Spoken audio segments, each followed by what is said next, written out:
മുന്നേ അനുമോൾ എൻ്റെ ഇൻസ്റ്റഗ്രാമിലേക്ക് എനിക്കൊരു മെസ്സേജ് അയച്ചു. ഞാൻ ആളാരാണെന്നറിയാതെ അവളുടെ ജാതകം വായിച്ചു കൊടുത്തു. വിവാഹകാര്യം എന്നാണ് എന്ന് അവൾ ചോദിച്ചു. 33 hi hello welcome back to my YouTube channel Gem Talkies. അപ്പം നമ്മുടെ ബിഗ് ബോസ് മലയാളം സീസൺ 7 കഴിഞ്ഞു. അതിൻ്റെ വിന്നർ അനുമോളാണ്.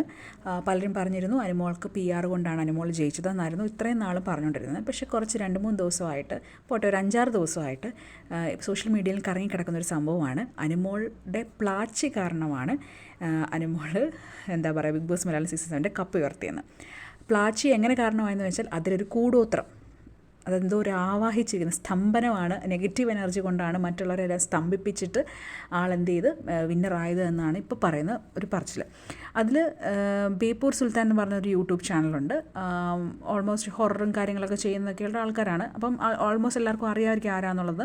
അപ്പം ആ ആളാണ് മെയിൻലി ഈ സംഭവം പിടിച്ച് സോഷ്യൽ മീഡിയയിൽ കൊണ്ടുവന്നത്. അതായത് പുള്ളിക്കാരൻ പറയുന്നത് ജോഷി പത്മനാഭൻ എന്ന് പറയുന്ന ഒരു ജോത്സ്യനുമായിട്ട് ബന്ധപ്പെട്ടാണ് ഈ പറയുന്നത്. ആ പുള്ളിക്കാരൻ ജോഷി പത്മനാഭൻ എന്ന് പറഞ്ഞ പുള്ളിക്കാരൻ അനുമോളുമായിട്ട് ബന്ധപ്പെടുകയും, അതായത് അനുമോൾ അങ്ങേരെ ബന്ധപ്പെടുകയും പിന്നെ അദ്ദേഹത്തിൻ്റെ അനുമോളുടെ പേഴ്സണൽ കാര്യങ്ങൾക്ക് വേണ്ടിയാണ് ബന്ധപ്പെട്ടത്. വിവാഹം എന്നാണെന്ന് ചോദിക്കാൻ വേണ്ടിയൊക്കെയാണ് അനുമോൾ ബന്ധപ്പെട്ടത്. അപ്പോൾ വിവാഹം 33 വയസ്സെന്നാണ് ജോഷി പത്മനാഭൻ പറഞ്ഞത്. അപ്പം അനുമോൾ ചോദിച്ചു, നിങ്ങൾ തട്ടിപ്പുകാരനാണോ? ഞങ്ങളുടെ നമ്പൂതിരി പറഞ്ഞത് 32.5 വയസ്സെന്നാണ്, അതില്ലെങ്കിൽ ഡിവോഴ്സായി പോകും എന്നൊക്കെയാണ് പറഞ്ഞത് എന്നൊക്കെ പറയുന്നത്. അപ്പോൾ അവർ തമ്മിൽ വഴക്കായതിനു ശേഷമാണ് ഇങ്ങനെ അറിയുന്നത് എന്താ അനുമോൾ ബിഗ് ബോസിൽ പോകുന്നു എന്നുള്ളത്.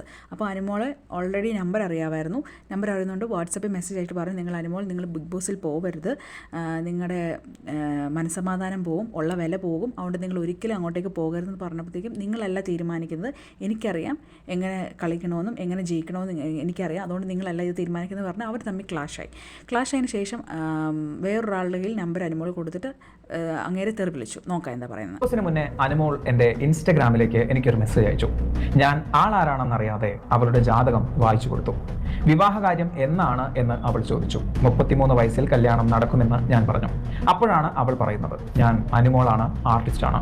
33 വയസ്സ് കേൾക്കുമ്പോൾ അനുമോളുടെ നെറ്റി ചുളിഞ്ഞു. അങ്ങനെയല്ലല്ലോ ഞങ്ങളുടെ കുടുംബ ജോത്സ്യർ പറഞ്ഞത്, 32.5 വയസ്സിൽ നടക്കും എന്ന് പറഞ്ഞു. ആ സമയത്ത് നടന്നാൽ ഡിവോഴ്സ് ഉറപ്പായും നടക്കും. അതിൽ അസഹിഷ്ണുത പൂണ്ട് അവൾ, നിങ്ങൾ തട്ടിപ്പുകാരനാണോ എന്ന് ചോദിച്ചു. എൻ്റെ സർവീസ് ഫ്രീ ആണ്, ഞാൻ ആരോടും ദക്ഷിണ ചോദിക്കില്ല എന്ന് പറഞ്ഞു. ആ തട്ടിപ്പ് എന്ന വാക്ക് എനിക്ക് വല്ലാണ്ട് അസ്വസ്ഥതയാക്കി. സംസാരത്തിൽ തുടക്കത്തിൽ തന്നെ എനിക്ക് അനുമോളുടെ വാട്സാപ്പ് നമ്പർ തന്നിരുന്നു. ഞങ്ങൾ 1-2 പറഞ്ഞ് തർക്കിച്ചു. എന്നിട്ട് അവൾ ഇൻസ്റ്റഗ്രാം ബ്ലോക്ക് ചെയ്തു. പിന്നീട് എപ്പോഴോ ഞാൻ അറിഞ്ഞു അനുമോൾ ബിഗ് ബോസിൽ പോകുന്നു എന്ന്. ഉടനെ ഞാൻ വാട്സാപ്പിൽ അനുമോൾക്ക് മെസ്സേജ് അയച്ചു, അനുമോൾ ബിഗ് ബോസിൽ പോകരുത്, ഉള്ള പേര് നഷ്ടപ്പെടും, കരിയർ ഇല്ലാതെയാവും, ജന്മശനിയാണ് ഉള്ളത്, വാഗ്ദോഷം വന്നാൽ കുഴപ്പമാവും, എങ്ങനെ നിൽക്കണോ എങ്ങനെ കളിക്കണോ തിരുമേനി എന്നെ പഠിപ്പിക്കേണ്ട, നിങ്ങൾ നിങ്ങളുടെ പണി നോക്ക് എന്ന് അനുമോൾ പറഞ്ഞു. അതിൽ കലിപ്പ് തീരാതെ ഏതോ ഒരു ചെറുപ്പക്കാരനോട് എൻ്റെ നമ്പർ കൊടുത്തു. പിന്നീട് അവൻ്റെ വക പൂരത്തെറിയാണ്. എൻ്റെ മരിച്ചുപോയ അച്ഛനെ വരെ വിളിച്ചു. ഞാൻ അനുമോൾക്ക് മെസ്സേജ് അയച്ചു, നിങ്ങൾ അനുഭവിക്കും. അത് പേടിച്ച് അവൾ ഒരു മന്ത്രവാദിയെ കൺസൾട്ട് ചെയ്തു. അങ്ങനെ കിട്ടിയതാണ് ആ കൂടോത്ര പ്ലാച്ചി. അതിൽ നിറയെ സ്തംഭനങ്ങൾ കൊണ്ട് നെഗറ്റീവ് ഊർജം കയറ്റി വെച്ചു. സ്തംഭനം എന്ന് വെച്ചാൽ ആത്മാവിനെ ബന്ധിക്കുക എന്ന പ്രോസസ്സ്. അത് അക്ഷന്തവ്യമാണ്. തുടർന്ന് ഞാൻ വായിക്കുന്നില്ല, വായിക്കണമെങ്കിൽ സ്വന്തം. അപ്പം ഇങ്ങനെയാണ് ജോഷി പത്മനാഭൻ്റെ പോസ്റ്റ് എന്ന് പറയുന്നത്. അതേപോലെ വേറൊരു കാര്യമുണ്ട്, അദ്ദേഹം ലാസ്റ്റ് പറഞ്ഞിട്ടുണ്ട്, ബാക്കി നിങ്ങൾക്ക് വേണമെങ്കിൽ നിങ്ങൾ സ്വന്തം റിസ്കിൽ നിങ്ങൾ വേണമെങ്കിൽ വായിച്ചോളാം. ബാക്കി വായിച്ചത് എങ്ങനെയാണെന്ന് വെച്ചാൽ, ഈ സ്തംഭനം മൂലം അനീഷ്, ആദില എന്നുള്ളവർ സ്തംഭനം മൂലം ബന്ധിപ്പിക്കുകയും അവർക്കൊരു ജോലിയും ചെയ്യാൻ പറ്റില്ല, അവർ നെഗറ്റീവ് എനർജിയിലായി.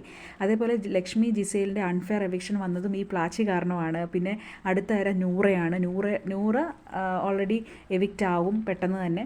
ഇതെല്ലാം ഈ സ്തംഭനം കൊണ്ടാണ്. പിന്നെ അദ്ദേഹം ലാസ്റ്റ് പറയുന്നൊരു കാര്യമുണ്ട്, എനിക്ക് സത്യം പറഞ്ഞാൽ ഇതൊക്കെ കേൾക്കുമ്പോൾ ചിരിയാണ് വരുന്നത്. ലാസ്റ്റ് അങ്ങനെ പറയുന്നുണ്ട്, ഈ നെഗറ്റീവ് എനർജി കിട്ടിയ ആൾക്കാർ ഒരു പൂജ ചെയ്താൽ അത് അനുമോൾക്ക് തിരിച്ചു കുത്തും, അതുകൊണ്ട് പൂജ നിങ്ങൾ എവിടെയും പോകണ്ട, നിങ്ങൾ എൻ്റെ അടുത്തോട്ട് വന്നോ എന്ന് ഇൻഡയറക്റ്റ്ലി പറയുകയാണ്. അതായത് അയാളുടെ ബിസിനസ് വളരാൻ വേണ്ടി അയാൾ ലാസ്റ്റ് ഇങ്ങനെ ഒരു സംഭവം പറഞ്ഞിട്ടുണ്ട്. ഇത് സത്യമാണോ അതോ കള്ളമായ കാര്യമാണോ ഒന്നും എനിക്കറിയത്തില്ല. പക്ഷേ എനിക്കിതൊക്കെ കേൾക്കുമ്പോൾ സത്യം പറഞ്ഞാൽ എനിക്ക് വിശ്വസിക്കാൻ പറ്റുന്നില്ല.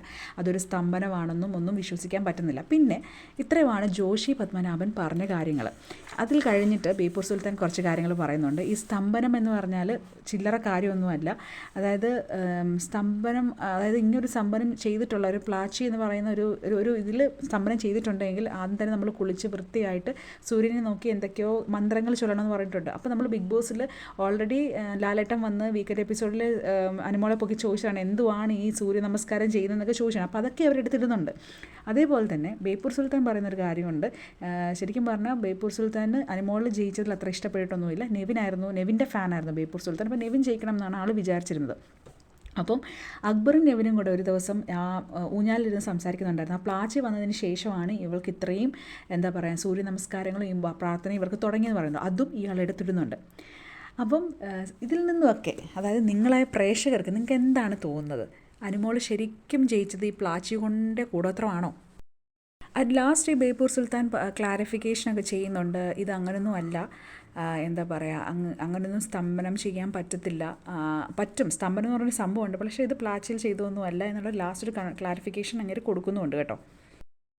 സത്യം പറഞ്ഞാൽ അനുമോൾ ജയിച്ചത് എന്താ പറയുക പ്ലാച്ചി കൊണ്ട് മാത്രമല്ല, PR ഉണ്ട്. അതേപോലെ തന്നെ അനുമോൾക്ക് കുറച്ച് ഫാൻസ് ഉണ്ട്. അതായത് അനുമോൾ ഇത്രയും ഇൻഡസ്ട്രിയിൽ നിന്നതുകൊണ്ടും നമ്മുടെ ഇൻസ്റ്റാഗ്രാമിൽ 1.3 മില്യൺ ഫോളോവേഴ്സും കാര്യങ്ങളൊക്കെ ഉണ്ട്. പിന്നെ സീരിയൽ ഫീൽഡിലാണെങ്കിൽ ഒരുപാട് ആൾക്കാരെ പരിചയമുണ്ട്. അപ്പോൾ അവർക്ക് അറിയാവുന്ന ആൾക്കാരുമൊക്കെ എടുത്തിട്ട് ഒരുപാട് അങ്ങനത്തെ PR കാര്യങ്ങളും ചെയ്തിട്ടുണ്ട്.